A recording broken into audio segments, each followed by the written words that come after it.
Well, hello there. I know I've been promising to upload one of these videos for a couple of weeks now, but it's just been crazy. Today is like the first day that I've had some downtime.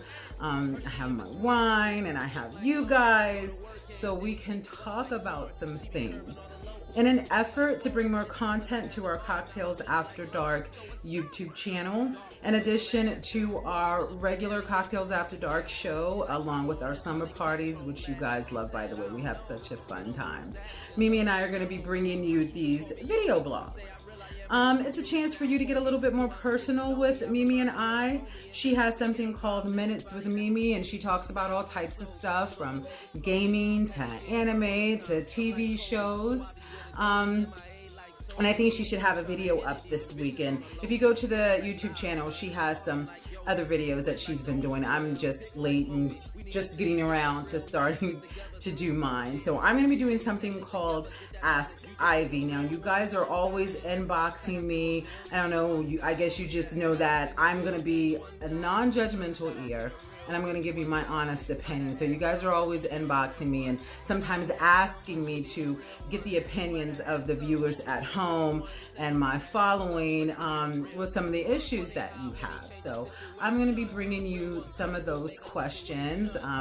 If you have something, an issue, a problem, relationships, life, or whatever, you can DM me, you can inbox me, or you can put your comments, your questions in the comment section on this video, and we'll see what we can do. Before I get started, I want to say happy Father's Day to all the amazing dads out there. If you're a deadbeat, this is not for you. You know who you are. But being a parent is one of the hardest jobs in the world. Not just being a mother. Being a parent, period, is a hard job. Being a mother is a hard job. Being a father is a hard job. Each of them has their own different sets of challenges. But I don't think good dads get enough credit. Everything is about the mother.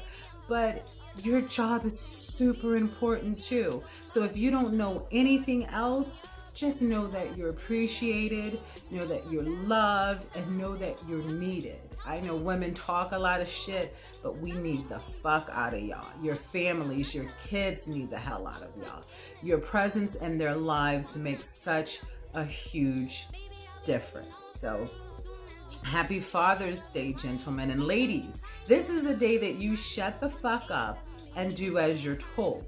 Now, if you have a good man and he's a good father to your kids and he's a good man to you, this should be something that should be second nature. It should be natural. It should be easy for you because you love your man that much. He's a good man to you. He's a good father. You're going to give him his due on his day. You're going to shut the fuck up. You're going to love on him. You're going to spoil him. You're going to wait on him hand and foot because he deserves it. Now, fellas, if you want that treatment, I hope that you're also giving it back when it's Mother's Day, because you can't ask for some shit that you're not willing to give yourself. So hopefully you treated her good on Mother's Day so she can return the favor on Father's Day. Now, I don't have my Ask Ivy question with me, but I kind of remember it. So she said that she's been with her boyfriend, who's her now fiance, for about 6 years now. And she says that she's always been attracted to women. She doesn't consider herself gay or anything, but she's always had an attraction to women.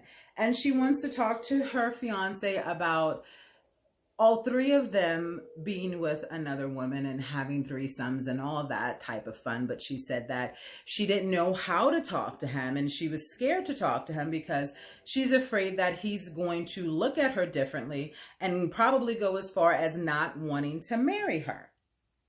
Now, there's a couple of things that we need to dissect with this. I understand, you know, her fear and not wanting to tell him, because men always have this double standard when it comes to their wives, which makes no sense to me. They want their wives to be Mother Teresa, the Virgin Mary, not have lustful thoughts, none of that. But they're cheating with the woman who does, which makes no sense to me. This is where you get yourself a woman who can do both. That's why it's extremely important that you're with someone that matches your freak number, your freak and your kink and your fetish. That's extremely important. That's something that doesn't go away. So if you're not going to experience and share those things with your partner, you're going to be doing that outside with someone else. That's why it's so important to have someone that matches your freak number. Forever after is a mighty long time. So it should be fairly easy to be able to talk to someone that you're about to marry about things like this. But I know with sometimes the way that men think, I can understand what your fear is into that. Because I know it's just not fair. But you have to talk to him. You have to talk to him. I don't understand in that instance either. How can you be married to someone where you feel as though you can't be open and honest with? To me, that's a red flag even before you get married. If you feel so much hesitation that you feel like you can't be yourself, that's a problem. Women far too often water ourselves down for what we think is wifey material, that stupid wifey material. So you are a smaller version of yourself because you've turned yourself into what you think that he wants, the type of wife that he wants.